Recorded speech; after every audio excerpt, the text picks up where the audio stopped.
work today on our footwork coming off of punches into kicks. Essentially what we're working on here is if we were going to come straight up into a Thai kick, we would come from our kicking stance here, take a step up, 45-degree angle step, small, up into our kick here, and press up onto the ball of that front foot and rotate through.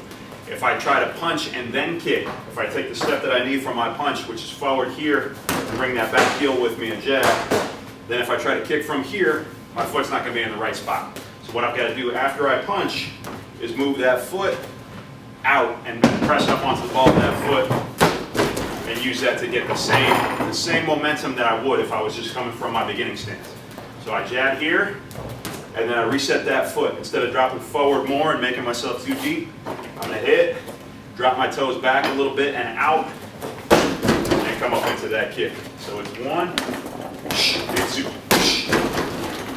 1, and 2, 1, and 2. Same thing would apply for other punch combinations. So say I'm going to go jab cross, or I'm going to go jab cross hook, boom, boom, boom. What I want to do is after I finish my punches, reset that post foot, the foot that I'm going to be standing on for my kick. I want to reset it, boom, and point it where my kick's going. And I want my stance to be nice and short. I don't want it to be long like this, because then I'm going to have trouble coming up into that kick. So I want to go ahead and reset the ball of that foot so I can press up onto it and get a nice Thai kick. So if I go jab cross hook kick, 1, 2, 3, my heel comes up and out on my hook. Then I'm going to take this foot and reset it. 1, 2, 3, reset, and kick. Okay? 1, 2, 3, reset, and kick.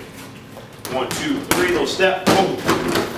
Now for the switch kick, the only thing we need to get right is if you're going to come straight from your beginning stance, your kicking stance, and you're going to hit your switch kick, and you're going to switch nice and shallow like this so that you've got room for your whole left leg to come out. The error we don't want to avoid is putting this foot, this foot that's switching to the front, too close to your target, because then you don't have any choice but to try to lean back and get that kick up. So you want to leave yourself enough room when you hop switch so that your whole lead side leg comes out and you hit that kick there and reset.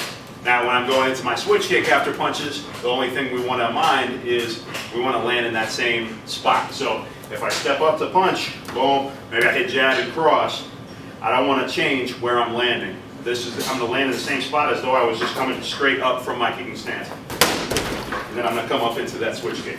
So it's 1, 2, switch, and up. 1, 2, switch, and up. My feet are landing in the same spots as though they would if I was just going straight into that kick. Boom. If I come here, that's where I would land. If I do it after punches, boom, boom, land in the same spots. Come up into that switch kick. If I want to make my punch combo longer, that's okay. 1, 2, 3, 4, and kick. 1 up, hook, cross, and switch kick. This footwork, of course, all applies if we're coming up into the Thai kick and the switch kick to the body. If we're going to the leg, we want deeper step. Okay, that's a whole other technique. So if I'm following my punches with a leg kick, I do want to take a bigger step.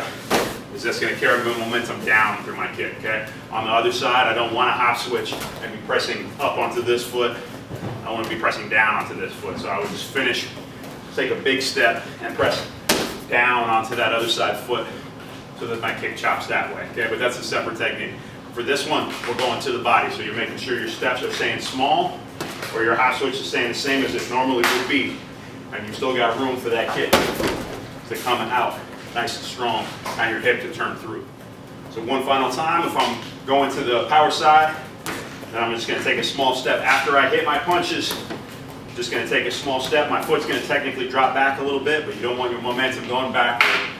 You just want to drop back so that you've got enough room for your whole leg to come out and turn that hip through. So 1, 2, 3, point those toes where your kick's going, and kick. On the other side, make sure your switch is the same as if you were just coming straight from your stance. So 1, 2, 3, if I cross again, boom, and a switch, boom, make sure you've got enough distance so you can come through into your switch kick. 1, 2, 3, 4, switch, kick with that lead side. Notice I don't land forward, further forward, because then I would need to lean back. Boom.